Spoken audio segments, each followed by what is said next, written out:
All right, let's dive in. Today, we're talking about something that might make you squirm a little dead teeth.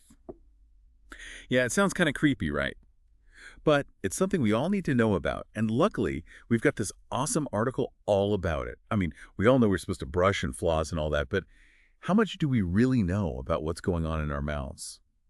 So this article, it starts by defining a dead tooth as basically a tooth that's, well, not vital anymore. Like it's not getting that fresh supply of blood that it needs. Sounds simple enough, but I'm guessing it's not that simple, huh? You're right, there's more to it. Most people don't think of their teeth as like living things, but they are.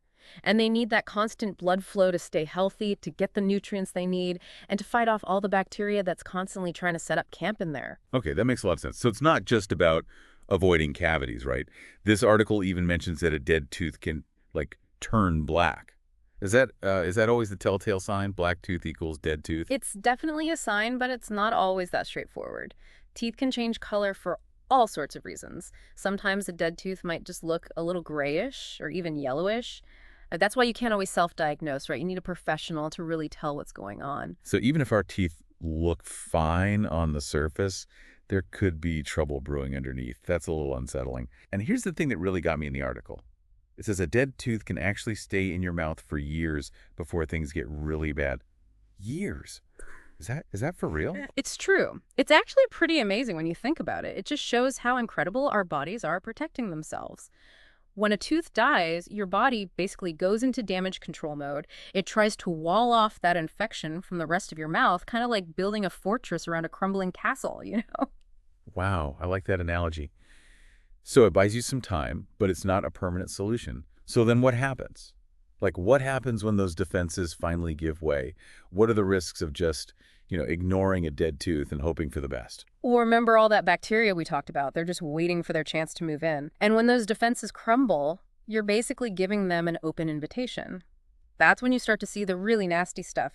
Infections, abscesses, and even bigger problems if that infection spreads beyond your mouth. Bigger problems like heartburn. I don't like the sound of that. Yes. Well, the article specifically mentions sepsis. It's a really serious blood infection that can happen when any infection, gets into your bloodstream.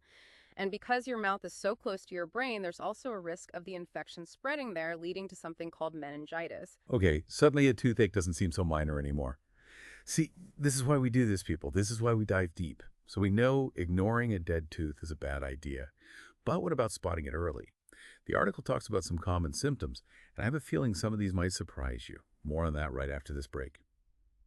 And we're back diving deep into the surprisingly fascinating world of dead teeth. We were talking about symptoms, and this is where things get kind of interesting, because some of the signs of dead tooth are things we've all experienced at some point or another, like bad breath. I mean, everyone's had bad breath, right? But what's the connection there? What makes a dead tooth go stinky? Well, think about it. A dead tooth, it's basically a feast for bacteria. And those bacteria, they're not exactly known for their minty fresh after dinner mints, right? They leave behind these smelly sulfur compounds as they're chowing down, and that's where that bad breath comes from. Oh, that makes sense. And the article also mentions a bad taste in your mouth, which, again, not exactly a foreign concept. Anything else we should be on the lookout for? Well, you might notice some swelling or tenderness in the gums right around that tooth. That's your body's natural inflammatory response, trying to fight off the invaders. And then, of course, there's pain. Although, surprisingly, a dead tooth doesn't always hurt, at least not right away. Wait, really? So you could have this, like, ticking time bomb in your mouth and not even know it? That's kind of scary. And it makes you wonder how many people are walking around with a dead tooth and just, like, no clue. Exactly. And that's why those regular dental checkups are so important. A dentist can see things you can't, those tiny changes that might signal a problem, even if you don't feel a thing. It's always better to catch it early, right? So true. Speaking of catching things early, let's talk about what actually causes a tooth to die in the first place. I always thought it was all about, like, eating too much candy when you're a kid and getting cavities. But this article, it says there's more to it than that. So it's not all about the sugar. You're right. Cavities are a big one, don't get me wrong, that whole bacterial invasion thing we talked about.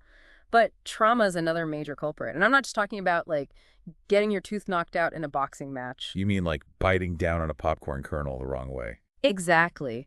Even something that seems minor, like a chipped tooth from playing sports, or biting down on something hard, even a fall. It can damage the blood vessels inside the tooth. And that damage can cut off the blood supply and, well, you know the rest.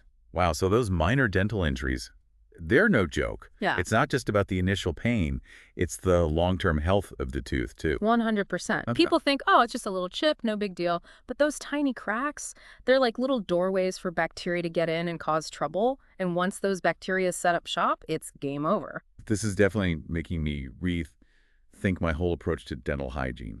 But okay, let's say the damage is done. You've got a dead tooth. What happens then? Is there anything that can be done? Absolutely. Dentistry has come a long way, and we've got some pretty effective treatments for dealing with a dead tooth. The article talks about two main ones, root canals and extractions. Okay, root canals. I'll admit, those always sounded a little intimidating to me. Yeah. What exactly is a root canal? Well, it's not as scary as it sounds, I promise. Heh. Basically, a root canal is like a deep cleaning for your tooth. We remove the infected pulp, that's the stuff inside the tooth that's all gunked up, and then we seal it up tight to prevent any further infection.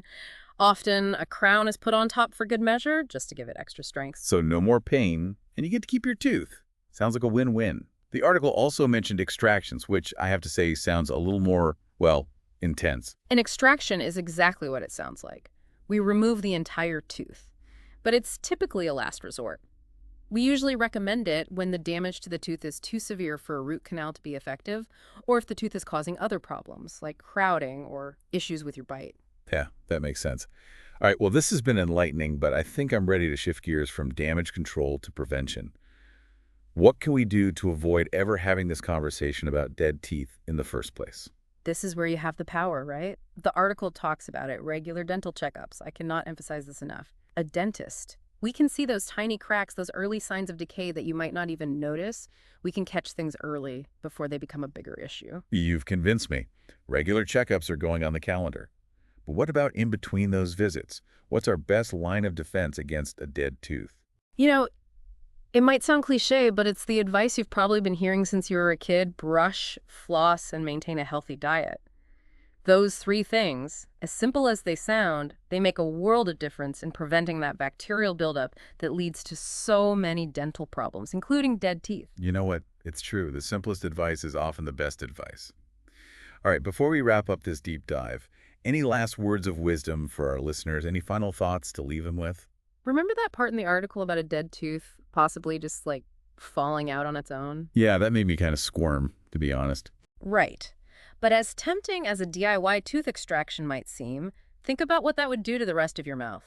Your other teeth, they rely on each other. They need that support. It's like pulling a Jenga block out from the bottom of the tower might seem like a quick fix, but you never know what else you might bring down with it. That is a powerful visual and a perfect note to end on.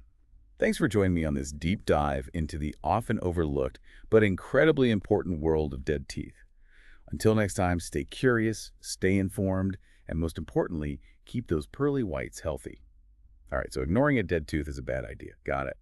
But you're right, the article does say there's hope, right? Like you're not just stuck with this dead tooth forever. Exactly. We've got ways to deal with this. The article talks about root canals and extraction. Root canals. Those have always sounded kind of scary, to be honest. What exactly happens during a root canal?